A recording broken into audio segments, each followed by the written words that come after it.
Yay! I won, even though I got surprise attacked. And lost, like, almost all my health because I went the wrong direction. You never want to go the wrong direction. You only know when you've gone the wrong direction when you've lost half your health. If you don't lose half your health, then you must have gone the right direction, and lucky for you.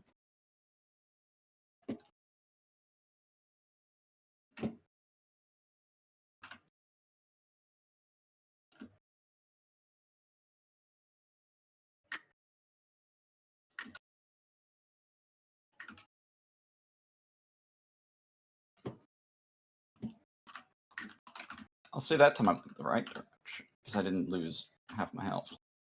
Not that I have health to losing.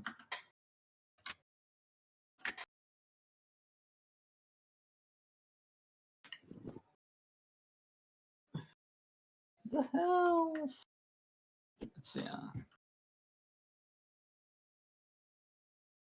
now, fixing the posture helped a lot.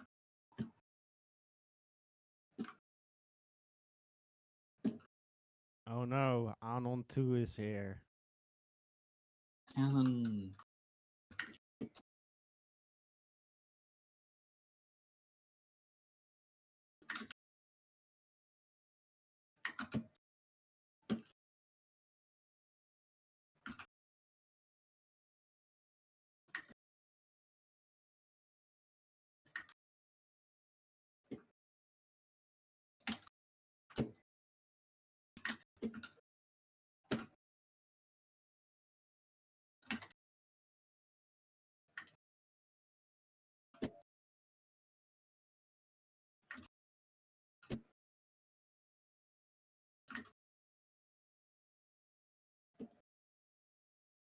Okay, guys.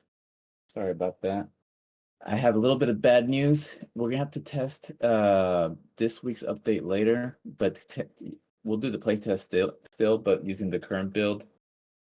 There's something that is broken in the live environment that I didn't catch in the dev environment, and it's too complicated for me to fix at 10:50 p.m. at night. So I don't want to delay any longer. But at least let me tell you guys what is in the update that we're not going to test in terms of the person universe. But basically, last week I did a bunch of performance and tooling improvements for the test universe so that they were able to run the multiple locations much better than the previous week. And this week, what I was working on is if you used the test navigation menu previously, noticed that basically while the server was now able to host multiple locations simultaneously, you would end up with like parallel copies of your ship everywhere. So you might have a light fighter racing in the black core, have a heavy fighter in Saturn. You know, they were in parallel, but they weren't connected. So what I worked on this week is when you travel from location to location, your ship will actually leave the location you were at, move to a new location, and whatever status of your ship would transfer over. So your whole all your stats would move over to a new ship. The old ship would be gone, and it was all happening on the server. So it was protecting against people getting disconnected or avoiding duplicates because of timing issues, being able to recover if the server crashed. It's a typical problem that you run into once you start distributing a game across multiple instances. If you ever played MMOs, you probably know that some of them have been plagued with duplication bugs, right? And people using those to the Anons are finding each other in various ways. So I implemented the whole system for that based on a system that was already in there, but just this part hadn't done this part, and it's done in such a way also that currently it's probably going to be a while before we outgrow a single test universe server. But the plan is when we do outgrow it, that this is also the point where you have the what starts this called server meshing, where you're moving from server to server instead of just instance to instance. So the system is designed to be able to be extended for that in the future. But anyways, long story short, was working in development. It's not working in the live build, and I don't have enough time to fix it. But I will work on it Monday, tomorrow, for me, and I'll keep you guys posted. I'm sure I'll probably do some midweek testing. So I'll ask you guys to help me test it. But yeah, but gameplay wise, it really didn't have a big impact.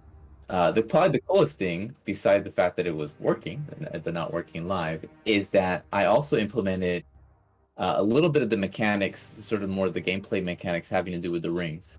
So as you guys saw in the previous build, we had the jump gates in Harvester Station, and we had another jump gate in Saturn. So since I hadn't had time to actually put jump gates everywhere, what I did do in this test build is if you jump to Harvester or if you jump to Saturn, then the game would then spawn you in the correct location, going at 3 kilometers per second towards the jump gates that is your destination at that location. And in the case of Harvester, when I first implemented that, guess what happened? Massive G-lock, probably. Yeah, because in Saturn doesn't matter because you spawn in there's no drag in space, so you spawn in at 3 kilometers per second. Velocity is constant. There's no acceleration. But in Harvester with the atmospheric drag, the atmosphere immediately starts slowing you down, and you start blacking out. So the simple solution, which is kind of cool, is I just spawned you backwards in Harvester. And it still slows you down, but since you're more resistant, when you're not doing, it's not negative G's, you'll slowly coast in, and that's working. So this week coming up, not only will I'll fix these problems and test it, I'll be working on the more like navigation logic. But the hard part was at some point in time after you fly through the rings, the game says, okay, you're ready to leave this location and go to this other location. So all the logic having to do with that is working. Since I see Ellie Rock is here and some of the guys that we're talking about in the fighter training channel about this. Let me go over here. The other thing I wanted to talk to you guys about, I mentioned this, is that there's people talking about the radar, pretty common feedback that we get from new players. I can't, I'm having trouble with the radar, I can't find people. A lot of that is just, it's learning, right? Whenever you play a game, you're gonna use whatever previous experience you have as context. So that's just like a part of the learning process. And then, like I said, and you guys know, the limitations are by design, because I don't want the sensors to be too strong, and I want you to just, they give you ideas as to where people are at and give you hints, but they're not supposed to be quite as flexible as in some other games. The same reason why if you look at the contacts list, the players are listed only in 1 kilometer increments, and in the right monitor they're only listed in 100-meter distances. The sensors are accurate, but they're limited, and sometimes they're not accurate. If somebody is stealth, for example. But anyways, the idea I had, which I plan on trying out as I start building the actual like jump gate UI and logic for it, is if you target a jump gate, there's going to be the navigation menu that you have right now. It's going to list all the local nav points, and then all those nav points would then show up on your radar, and you can cycle through and see which one you're previewing, get some information about it, and then you can target it. And once you target it, that will become your little home marker on your radar. Then you close the navigation menu and you get the regular radar showing your current nav point and any enemies and so forth nearby.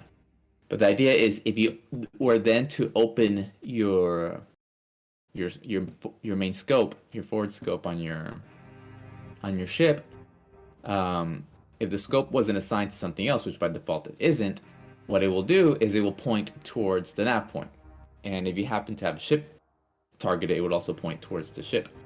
but it'll do one thing beyond that. Okay, that alone wouldn't be that useful. It'd be useful. You can look at you can see where the camera is pointing, and that might give you some sort of visual reference as to which way you're going.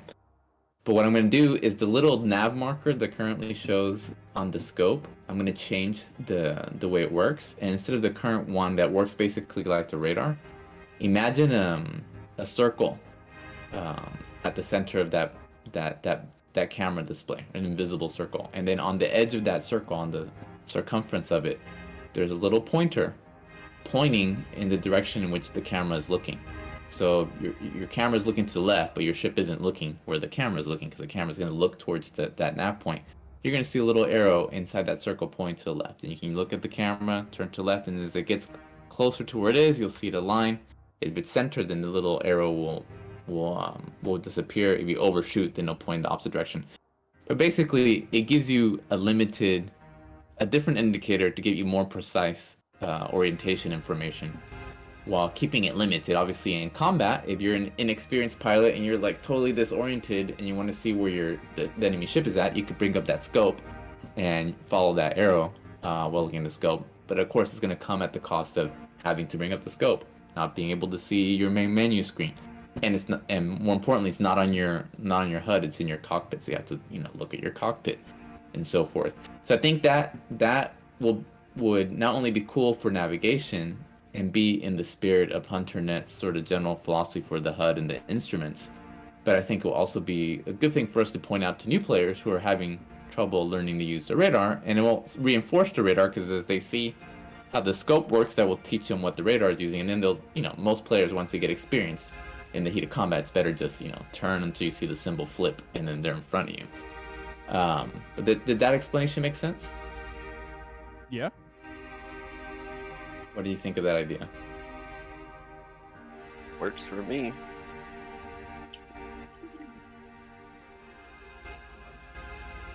Yeah, I was inspired by Ellie Rock, so thanks for your... Ellie Rock said something.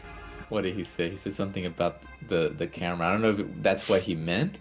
He said, I want the frontal camera to focus and zoom on my targets. Which it does if you assign the target to scope memory, but it doesn't do it by default. And that made me think, you know what, it should do that. That should at least be an option for it to do it automatically. If you don't have anything assigned, it goes to your target. And I said, it's a win-win-win. It's a good little design solution to this sort of common thing that people run into. And I think it'll make the navigation, especially with navigation, the camera will be pointing at the rings, and you can see in the camera, how far away you're at the ring. And I'll extend it also to everything that the camera follows, not just nav points, ships, but also wreckages. So I think that'll make the scope more useful, which is another thing. The scope is in there. It got some love when I first implemented it, and it is probably the number one use for it currently is salvage, and also as additional target memory. But I think this will give it even more use beyond that. So that was a good idea. Well, here's something that nobody has actually thought about, but I'm curious you guys' thoughts. Don't make a big deal out of this, because this kind of stuff I kind of figure out as I go along. That's always been my policy. I even talked about to the startup team.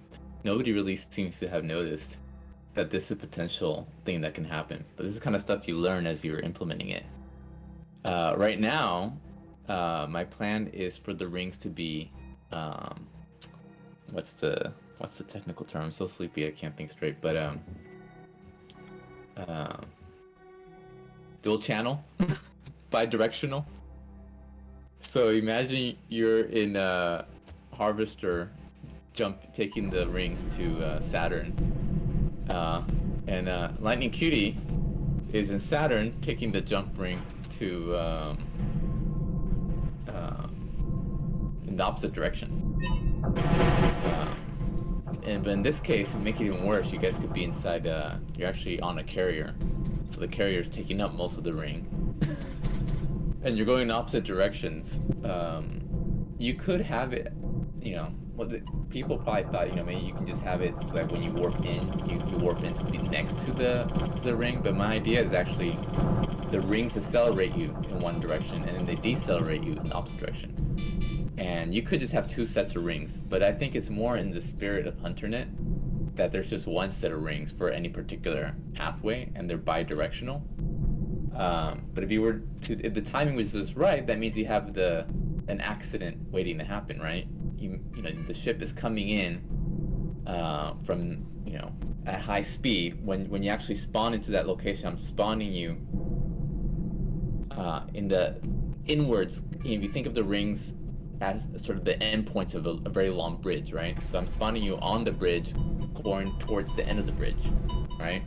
But on the end of the bridge, there's somebody who's just getting onto the bridge in the opposite direction, being accelerated by those same rings that are about to slow you down.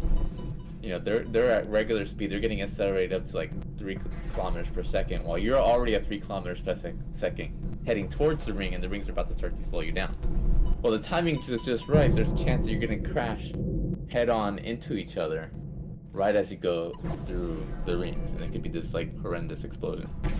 So my idea is you let that happen, but there's a way to ask for clearance. So, you know, before you fly, you can say, hey, I want to be granted clearance, and it will grant you clearance, but it's a low-tech sci-fi system. The clearance is there, but you can just refuse to ask for clearance. You can imagine that whatever, you know, sci-fi technology operates the rings, it's like a system that's always running, right? They can't shut it down.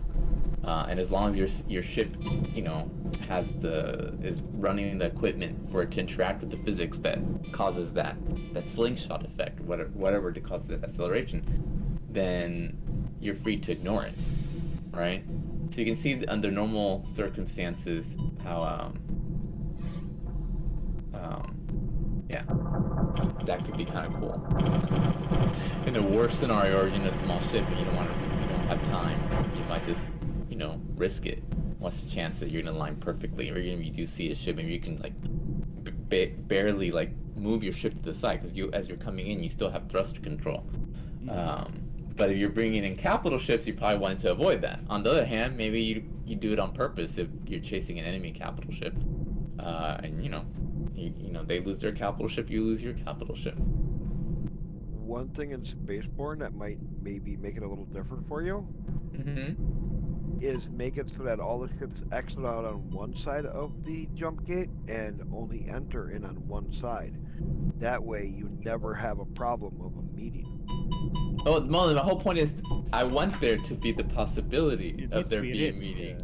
There to have that risk. So there's the decision to make. Do I request clearance and then only use the ring once I've been granted clearance? Or do I say, screw it, I'm gonna take the jump gate anyways and risk the chance of running into somebody? Or if I see somebody coming at me, you know, do I have the piloting skills to react fast enough to just barely avoid them? And yeah, I mean, and also I think it's more in the spirit of the game. You see what I'm saying? Like most games would do it, you do it that way. That's like the traditional way of doing it. But Hunternet's all about danger and, you know, it's a little bit like a horror game in a way. So I want that to happen. The one side consequence of that. If somebody knew, I'm talking later in game, okay? If you know somebody's coming in to raid your area, and you know they're coming with a capital ship, if you know from testing what takes down a capital ship at that exact moment as they're coming in, you could stop the fight before it ever started.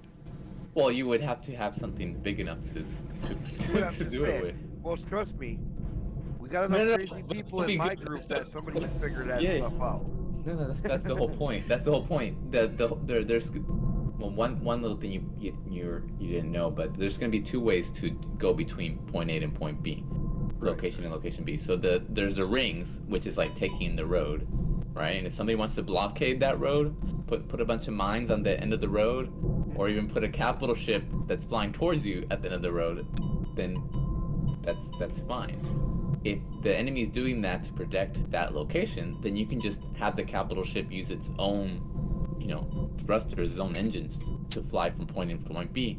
In which case, you won't be predictable, and they won't be able to intercept you because you won't be coming out of a ring.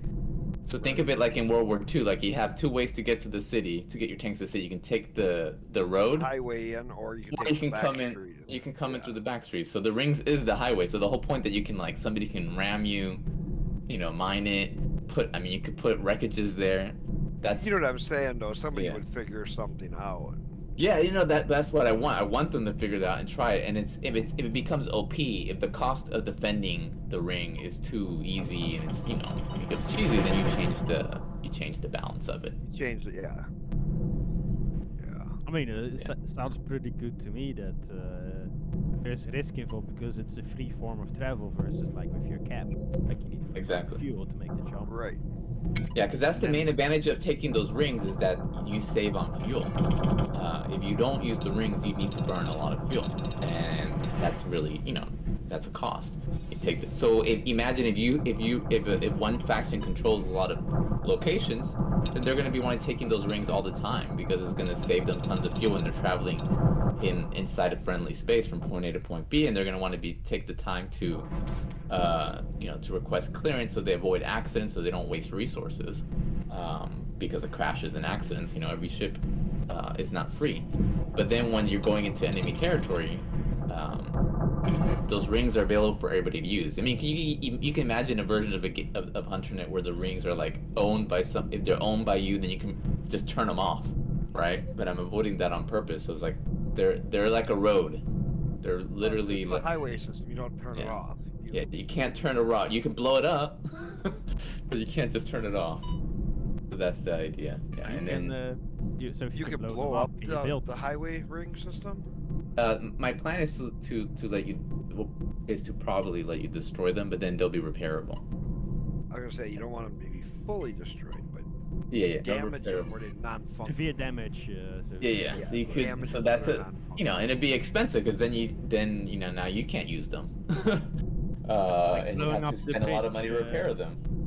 It's like the military equivalent of blowing up the bridge when you've retreated. Exactly. Like when I say that Hunternet's inspired World War II, I don't mean that the spaceships fly like airplanes in a straight line, right? Only forward.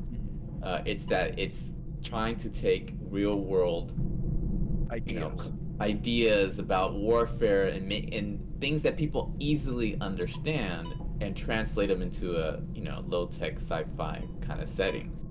And then of course, and the other part of it is just like World War II, the airplanes were still simple enough and low-tech enough that they demanded a lot from the pilot and the combat controlling happened. travel lanes is how PvP becomes organic, and organic PvP is the best.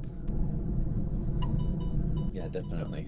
Yeah, well, I mean that sounds. I mean, He's a big I mean, of course, PvP person. He's one that I'm glad he's on my side. I don't want to face him. Yeah, everybody will die. We were in battle. He had, as I bet you, 10 kills before we even got 2 kills in. Nice. He's just What was his name again? Scooter 0775. Scooter. Okay. I'm looking forward to literally take on has only Scooter. played the game probably 5 hours, and he's already level 208. I just imagine. He started a day after me, and he's wicked. Great. We have some pretty wicked people in this community, so I'm looking forward to it. This is a non-one and non-two. I don't know, man. Like, I wonder they're true anons or somebody acting like they're anon. I guess I'll find out when I fight them. I'll fight them the bloodthirsty 2v. one. I'll fight them 2v1, and then I'm gonna help the new guys. Here's a stupid question. When you lock on to somebody, there's the 2 different circles to shoot at that head them. Do you shoot at the first one or the second one? When you fire, you'll see which. There'll be a little blinking marker on the weapon that the pip that corresponds to that weapon. Oh, so it's one for each weapon. Yeah, each weapon have its So basically, the weapons have different projectile velocities. So slower weapons can require more lead, and a faster weapon require less lead. So the slowest weapon you have equipped will be closer to further away from the target because it requires more lead, and the fastest weapon you have equipped will be closer to your target because it requires less lead. So that's the other way you can tell. I see. As a new player, especially if you're going against the bots, the default loadout is GAT and Vol, just so you have plenty of ammo. I've honestly and more only been DPS. playing on default so far, just to learn. Yeah, no, that's normal. But against a more experienced player like myself, it's probably better to switch to just a single weapon, so you can just focus on just one thing. I didn't tell you. I wanted to give myself some chance to beating you, but there's in a team fight like this, like a really good strategy would have been everybody to equip short-range missiles as a secondary, or have one person fall back and use the railgun or long-range missiles. You just ran into me. And so forth. But I yeah, don't think I ran into you. I'm gonna stop my avoided you. recording. Like, was there a collision? Can you have 3 of the same weapon types? No, you cannot. That's by design. Okay. Because it's There just is too powerful. collision. Let me demonstrate. Oh, somebody I did run think into we you. could. That was not me. I didn't kill you. Okay. This demonstrates collision.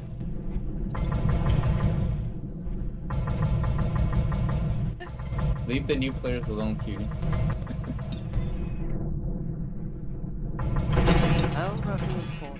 However, I've demonstrated collision by almost killing someone. Very easy way to repair. Twitch. Yeah, you need to turn it on to refit. With transponder on, you can see what weapons they have, the amount of ammo their weapons, and how much fuel they have. You can see them at pretty much anything. And for walls. I'm just reconnecting on this Anon Frey because it's just annoying. Like I'm trying to refit.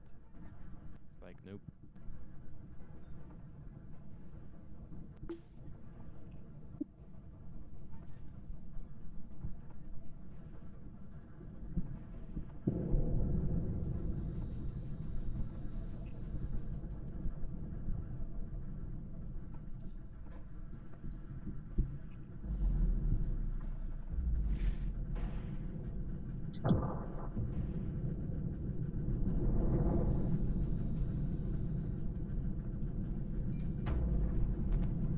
Oh wait, I forgot my signature.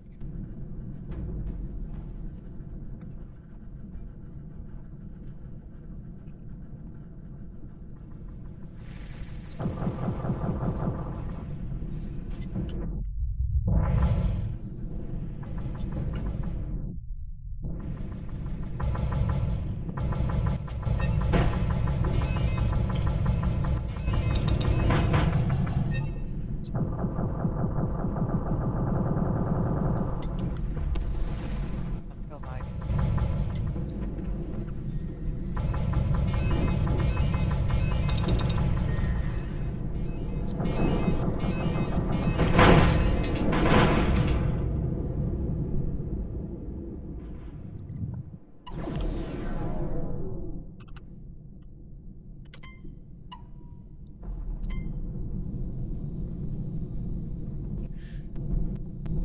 Man, there's no way a non-1 wasn't Star Step.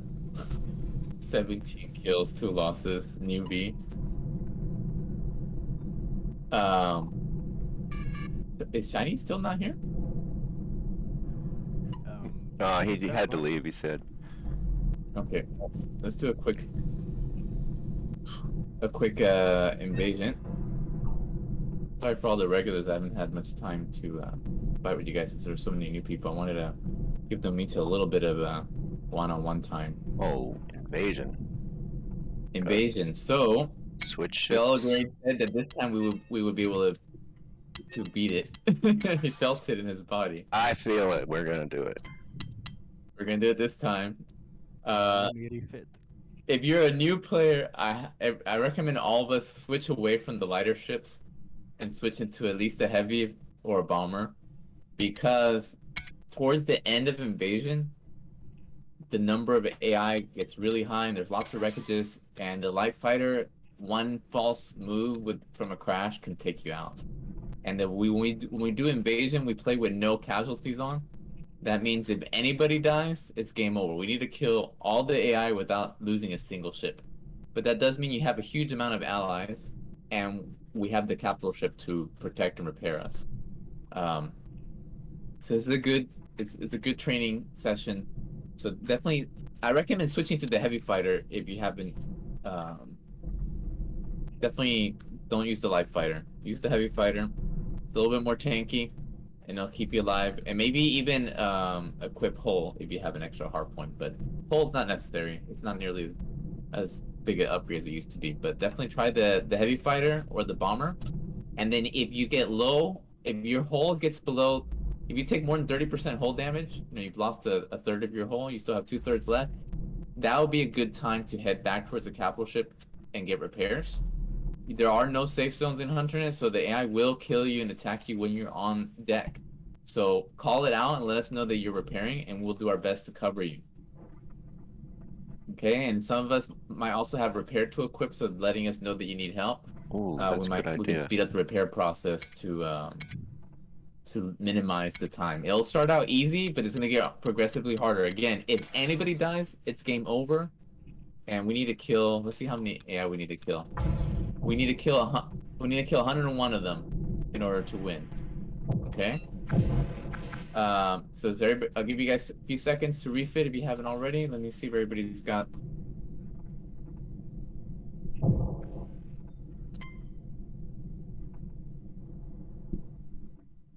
The unknowns gonna get confused with this.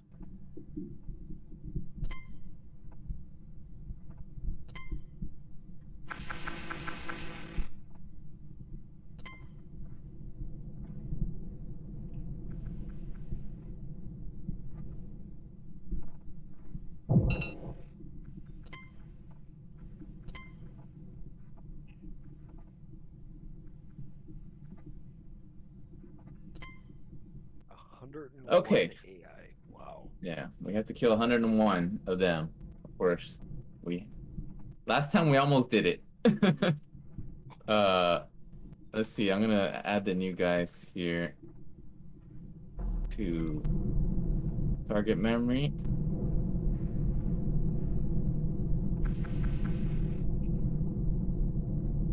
Okay, perfect. Okay, here we go, guys. I'm gonna go ahead and start it. Try not to go too deep into enemy territory, and use your radar to know which way is home. If you're flying towards your radar, towards your carrier, check to see if the Monopoly house is what you're flying towards. Sometimes people end up flying to the enemy carrier. Also, once you get within 4 kilometers of the carrier, the deck lights will turn on, indicating it's a friendly carrier. So you're flying towards a quote-unquote repair deck, and the lights are all off, then you know you're going in the wrong direction. I think we've had more than once people end up flying to the wrong landing strips, so to speak, which happened to me more than one occasion in Isle 2. Okay, here we go. We killed one, Satuka got the first one.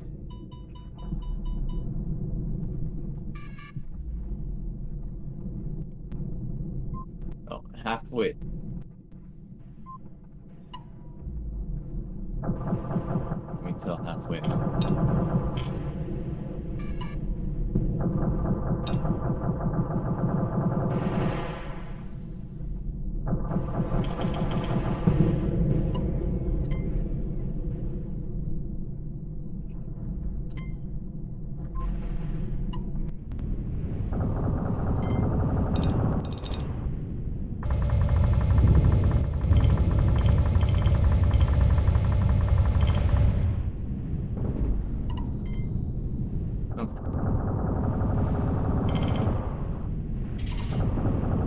Techno Freak, you're in danger. Retreat, Yep. use your power burn to get some distance between you and the AI.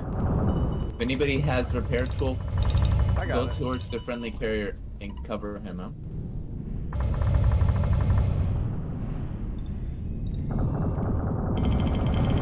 And make sure you're heading towards the friendly carrier, not the enemy one.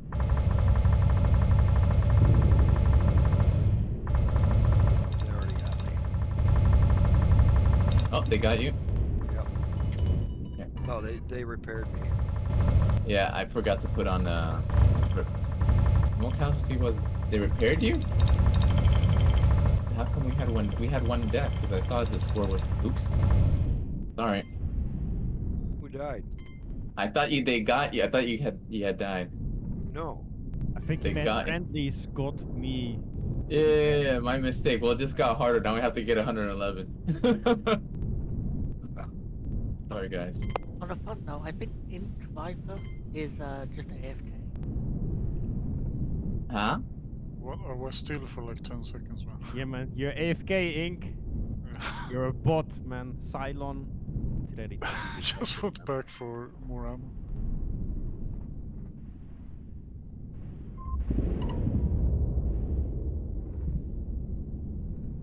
So prioritize staying alive above all else, guys.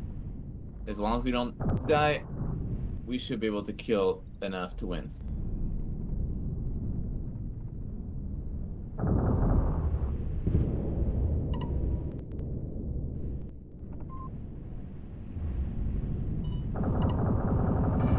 Of course, watch out for friendly fire and friendly collisions.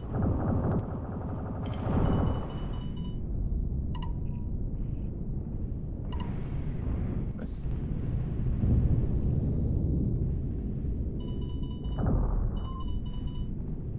And don't feel, you don't need to get target locked. There's plenty of targets, so. My current target is getting away or out of sight, so switch to the other one.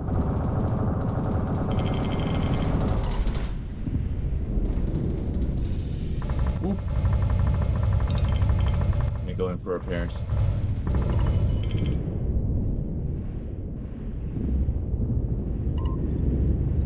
Oh, and if you're in the heavy, don't forget you have the railgun.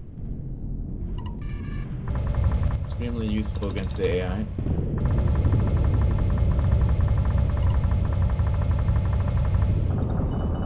I highly recommend mapping the zoom key if you're using the railgun. Oh, I need to get more ammo. Thank you for repairs. I'm fully repaired now.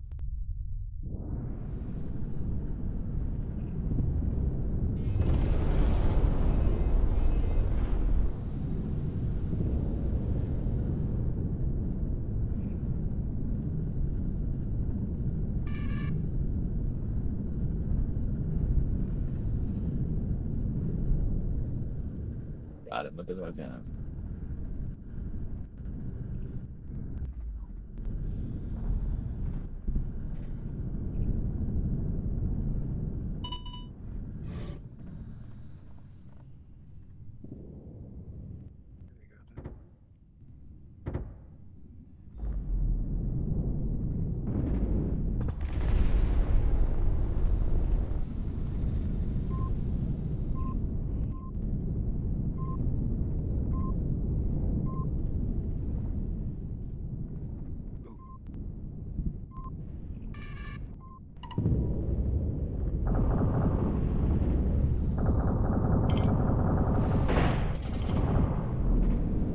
Techno Freak, you're in danger.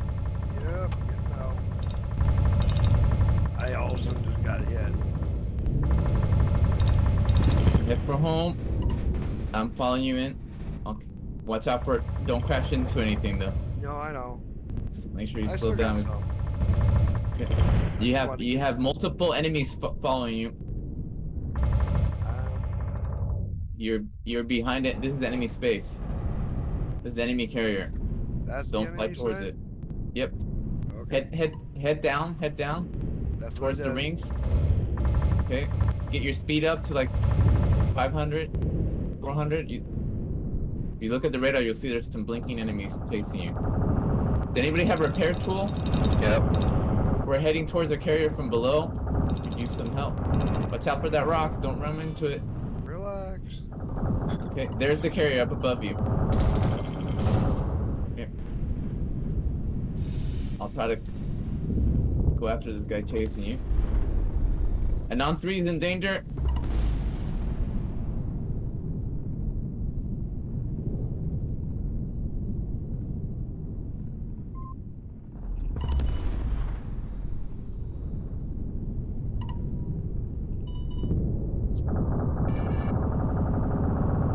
We are.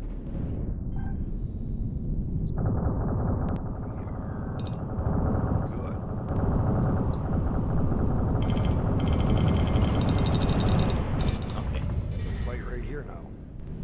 Yeah.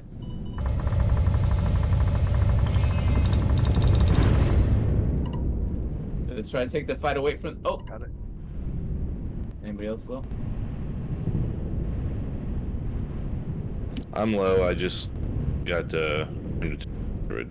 back. So Okay. Head back towards home. We're halfway there, guys. 55 to 110. Nobody dies. I think we can do it.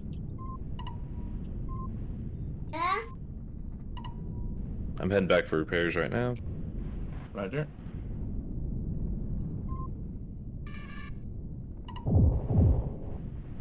Good thing too. Is that it? Where's that guy? Some of the AI is definitely stronger than others.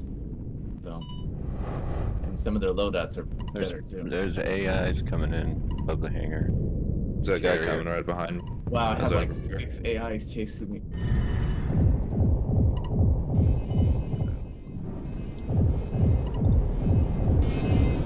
Keep an eye on your fuel too. You don't want to get caught with no fuel.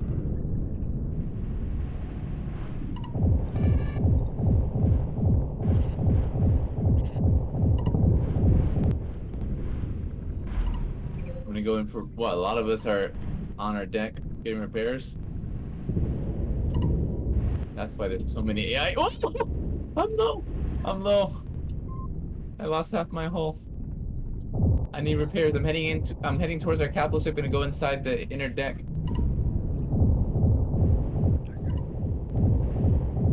Thanks for Like repairs. 30 coming into the carrier. Thank you, thank you, thank you, thank you, thank you. Perfect, perfect. Okay, I'm good. I'm good. Thank you. Okay.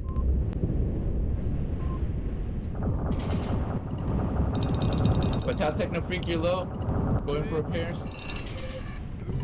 Oh. Oh, got you. 73 to 125. My bones lied to me. They were It's hard, mistaken. as you guys could tell.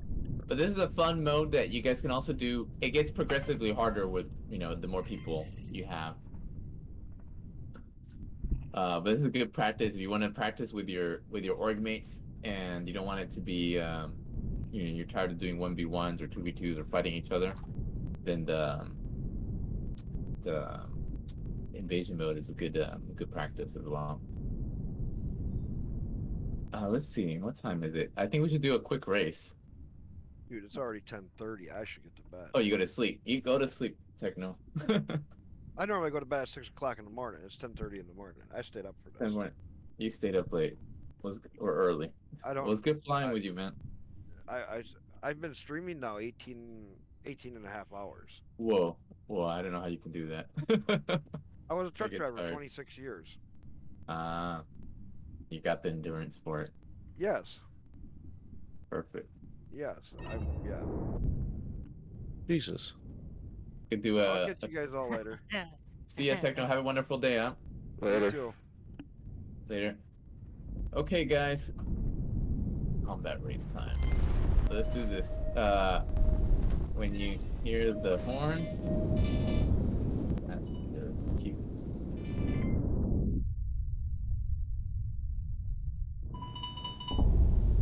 Okay, you might want to switch to a live fighter for this. Weapons are allowed, so. I think I'll put some long-range missiles on my ship. I took damage, so I can't shoot. Oh, let me repair you. There you go. Okay, I'm gonna restart it. Okay. No casualties on. Here we go. Everybody ready, right? No. You weren't ready? No, we're good. You're good? Okay, good. Also, if you use boost or power burn through a ring, it'll give you an additional boost. So, in the direction you're facing.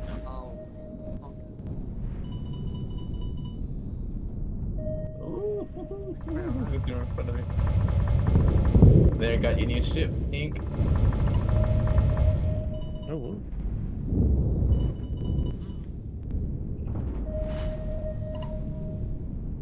Oh shit. If you miss a ring, you can go back to it from any direction. You don't have to go.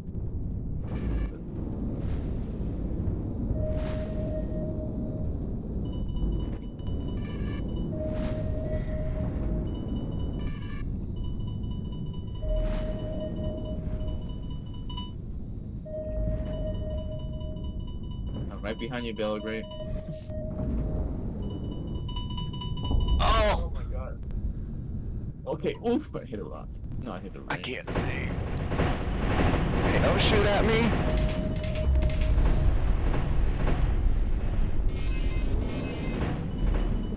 Oh, I'm out of missiles. Good.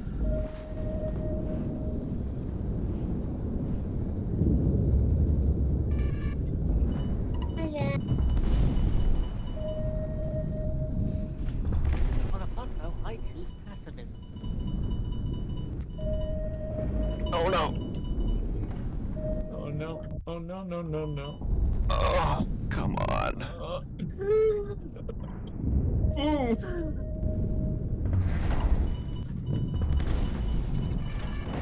Hey, that wasn't fair. Oh, I missed it on my own that time, damn it.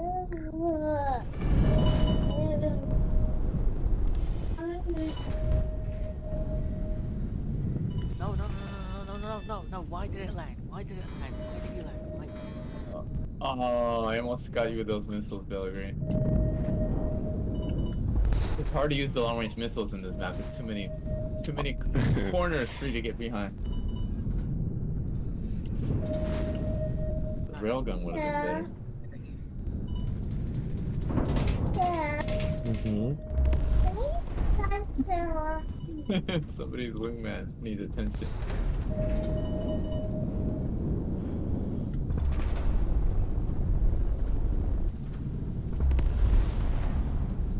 Awesome.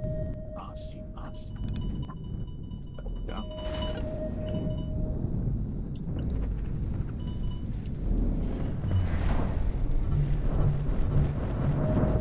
Oh, Got you. good, I was about out of fuel. Free refuel, pit stop. Ooh.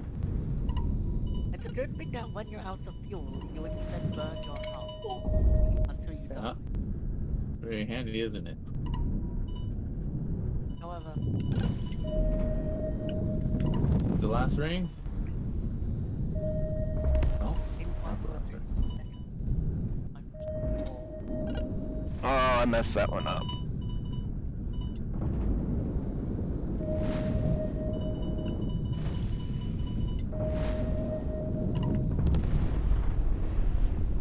oh, here we see with weapons.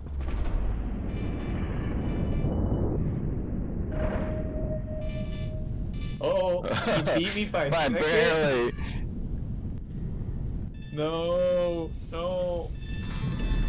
What is that, a revenge missile?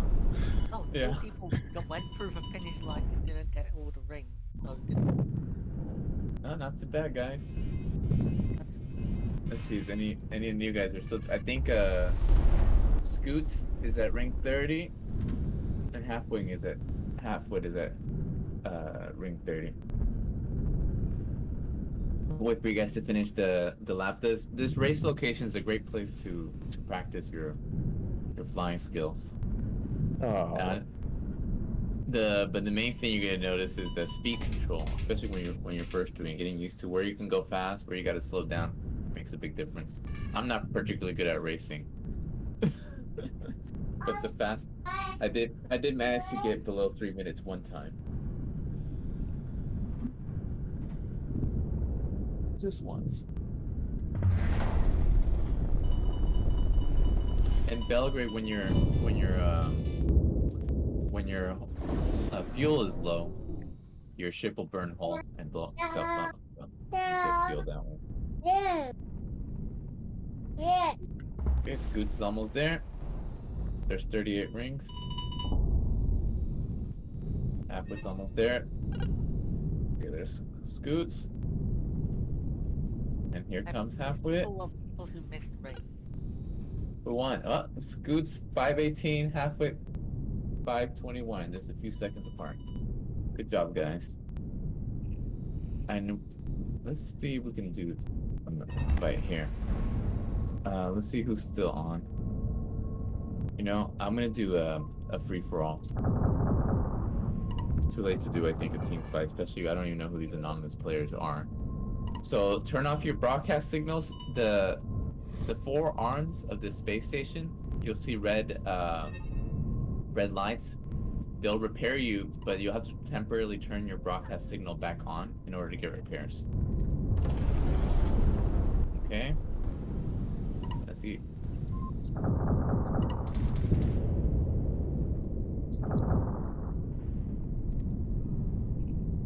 So it's a full-on free-for-all.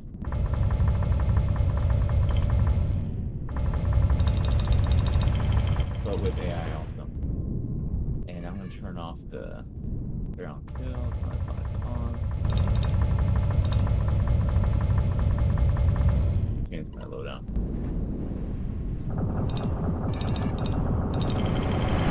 Let's see who's still here. Scoot's halfway. Scoot's halfway. Since you guys are new, is there anything about the game that you have questions about? Since I'm here, I can help. No, I'm just still getting used to certain things, but nothing comes to mind. questions. Okay. I guess so I started to learn about missiles. Yes. When you dodge them, can you out boost them? Is that, I guess, would be a question? Yeah, you can. You can out. So, depending on the kind of missile. So, the short-range homing missiles, they can only track if the person launching them keeps you within radar range. So they don't have their own tracking. So there's a couple ways to deal with them. One is you can outrun them with power burn. You can accelerate them and outrun them with power burn. Of course, that's the easiest way to deal with them, but it's also the most expensive way.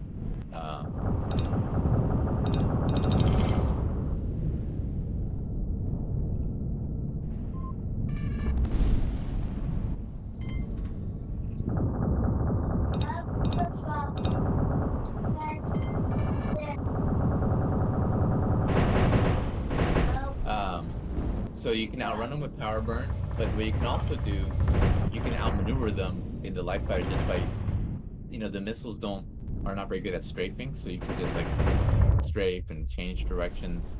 And then the other thing you can do is if you hear the alarm, as the missile gets closer to impact, the alarm will get louder and louder, and that's actually a 3D alarm, so you can hear where it's coming from. You can use, a lot of times, just a little short burst of power burn, not a long one, to be enough to buy you the time you need. So as you get better, you'll be able to sort of keep them just out of range, and even attack the guy who's using the missiles while avoiding them simultaneously. And there's also a mission parameter called the missile circus that you can turn on, which will force the AI to equip missiles.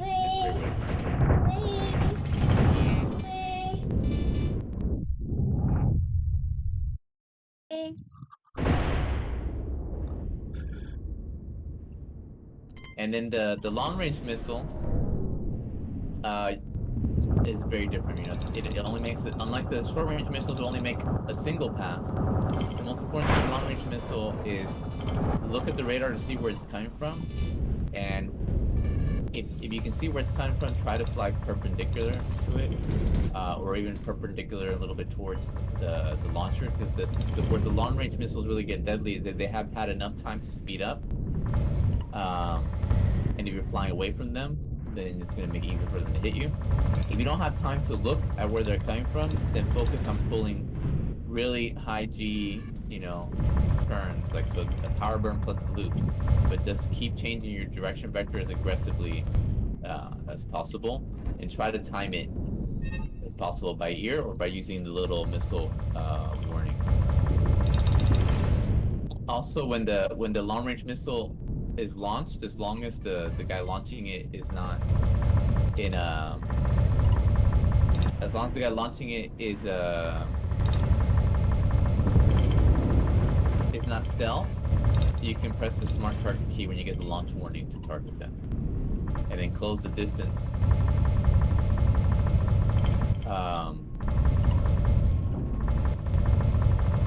Because they're not that effective up close. They really need that. They really need that time to speed up and become deadly.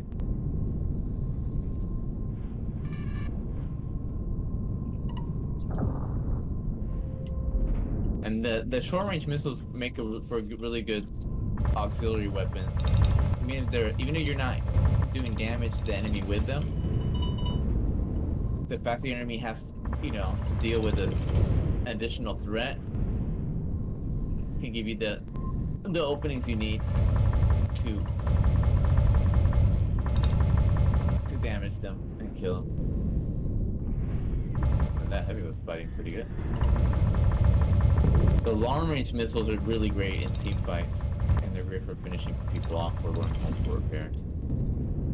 So where is the repair deck on this thing? Because I feel like I'm on it, but it is saying Oh, you gotta turn on your broadcast signal to activate I it. did. And then you should see red nav lights, and then make sure they're below you, and you're aligned flat with the surface that the lights are on. It should turn, the nav light should turn solid instead of animated if you do it right.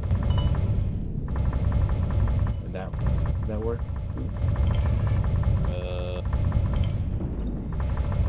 See any nav lights? Which? Let me see if I can find you. Are you you're inside one of the tunnels, A, B, or C? Oh, I need to be in the inside the tunnel. Yeah. You can get to them through the center or through the ends of one of those arms. I'm in one of the tunnels right now. There's yeah. I'm behind you. There you go. You should see the animated lights. Come to a stop. You gotta come to a complete stop, otherwise it won't repair you.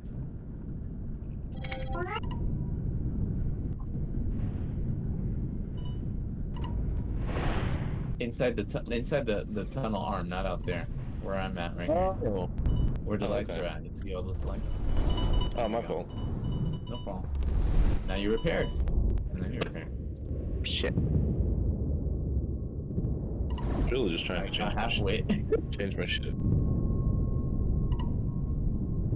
Yeah, you can change your ship now. But yeah, halfway, sorry, you're in the right spot. You just gotta go in there and come to complete stop repair. It is a free-for-all, so I saw you as a threat and dealt with you appropriately. And Scoots, once you repair, you want to turn off your broadcast signal so that the world doesn't know who you are. Plus you show up further out on the HUD if you have your broadcast signal on. Yeah, thank you. I forgot. It's like leaving your broadcast signal on is like a pilot forgetting to bring up their landing line. The landing wheels. Landing gear. Nice. Oh my god.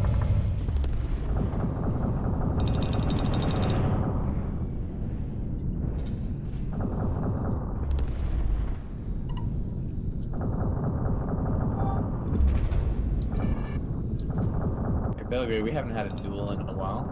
Meet me above the station. I have my broadcast signal on. Okay. Somebody just blew me up. And on 3. There, perfect. Well, now you got full health. Yeah. I got you targeted. Oops.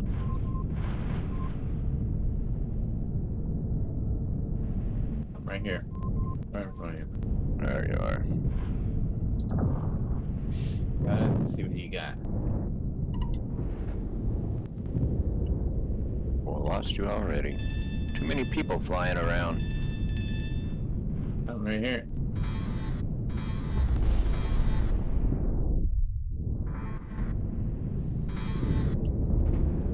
I'm right behind you.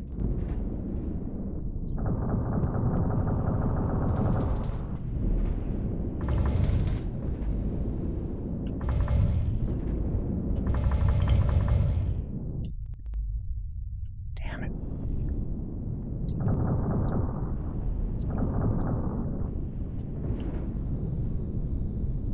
no.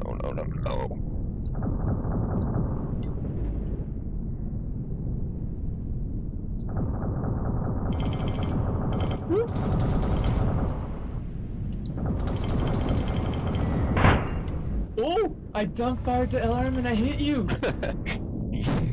What? I hit you! At like 200 meters or so with the alarm. Oh, shoot, I'm almost dead though. Can't believe. Oh, that was my last one.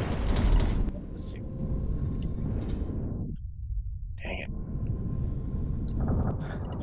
That was a once in a lifetime shot there.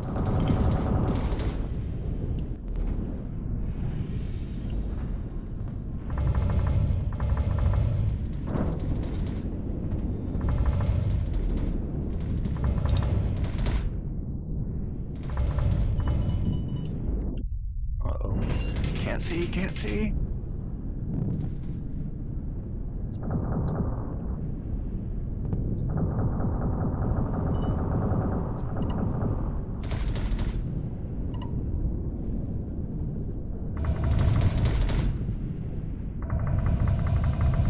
Hey, I think there's an AI going for me.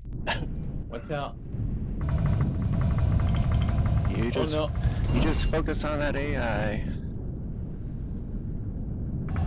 My name be an AI. Oh, you got me. GG. Yeah, nice. I noticed you have a repair tool. You might want to switch the repair tool for something It is. more combat oriented. Oh yeah, that was from our invasion match. From the invasion match. It's too bad we didn't beat it. I think we could have, but it's getting late and people are starting to get tired. Yeah. I think I'm kind of wiped. I'm gonna go into spectator mode. Oh, maybe Ink Wiper. Did I play you before? I think I did, right? In a previous time, right?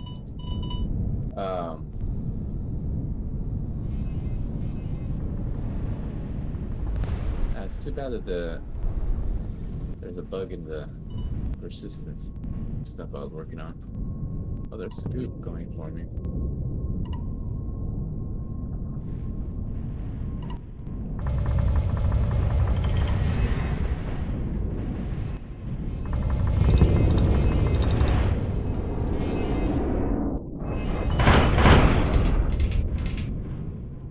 I got taken out by an AI. I had to do the dumbfire alarm again, but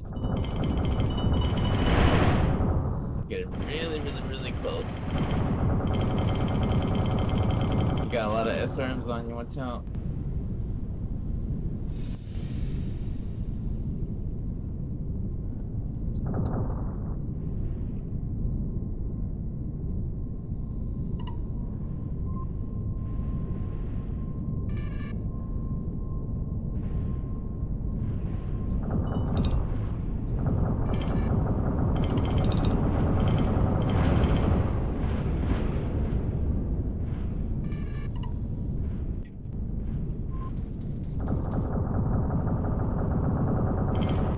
Oh, shoot. I'm in trouble.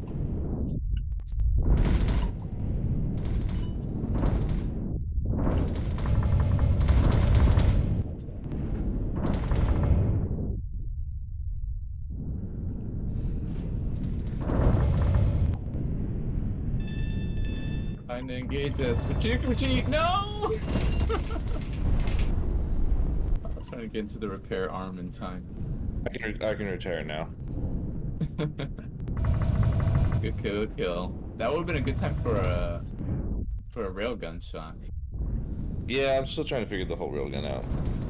The main thing is make sure you have the zoom key mount and take advantage of it. It sucks up a lot of your energy, so it leaves you vulnerable if you're not careful. So you definitely don't want to be pulling it out randomly. Okay, I feel like I fought against a non-3 before. No, all those Anons are experienced better. I'm sure. 100% sure. They're asking, oh, can we have a team fight?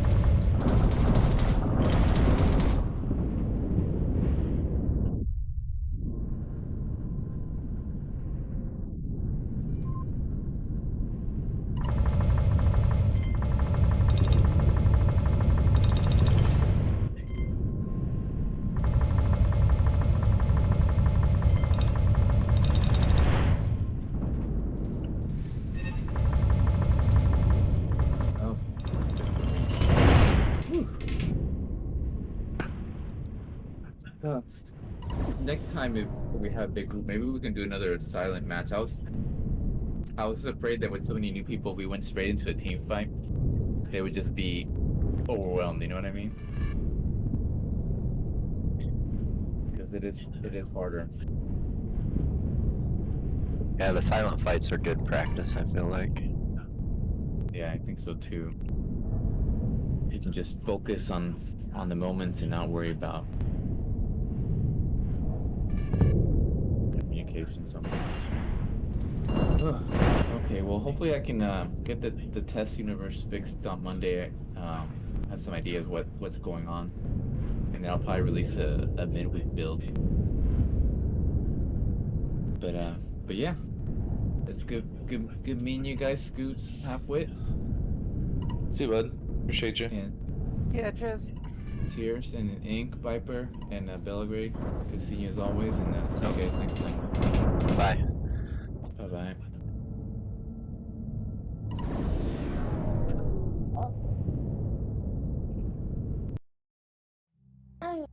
Oh.